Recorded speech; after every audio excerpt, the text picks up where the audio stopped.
Let's get on to 2A because Bishop Luers is taking on a pretty darn tough team in Bremen this week, a team that's 13-0, beat an undefeated Wheeler team last week. I know Bremen's not in our area, so we see them, though, it seems like every year in the playoffs. What does Bremen do that might present some troubles to Matt Lindsay and those Bishop Luers Knights this week? Well, Bremen has a veteran coach, but it's only his second year in Bremen. He's really rebuilt that program overnight. They did win a sectional last year, and so they're kind of in uncharted waters right now, but they are undefeated. This is #1 versus #2, and they've beaten some really good teams. So this is going to be really Bishop Luers' first big challenge since maybe the Dwenger game. And so Bishop Luers is going to have to show up and play well in order to knock off Bremen, because Bremen has seen some good teams this year and obviously fared well. They're undefeated.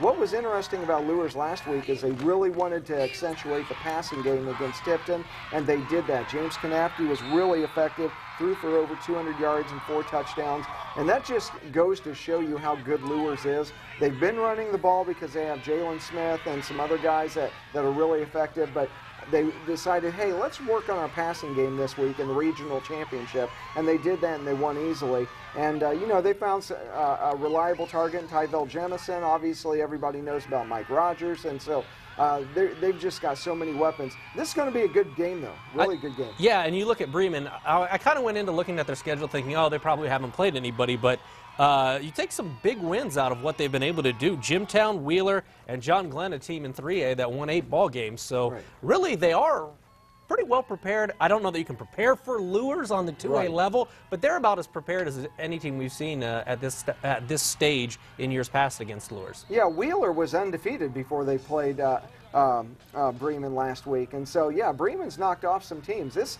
They're not undefeated for no reason. This is going to be a challenge for Bishop Luers. I do think Bishop Luers' speed will create problems for Bremen. They probably haven't seen that type of speed this season, and I think that Bishop Luers will end up winning by maybe 2 touchdowns, but it's not going to be a 44-7, 44-14 game like a lot of Luers fans are used to seeing. Yeah, Luers has walloped teams in the first and second quarter here in the playoffs. This could be a game that might be decided in the third quarter and fourth quarter. Maybe you said speed, but also the depth of Bishop Luers. Not a lot of teams at 2A have that. Well, that's true. They have so many different weapons, and like I said, between the passing and the running game, you don't know who to key on, and then they just run at you, run at you, and run at you with Jalen Smith. It's kind of like taking body blows in a boxing match.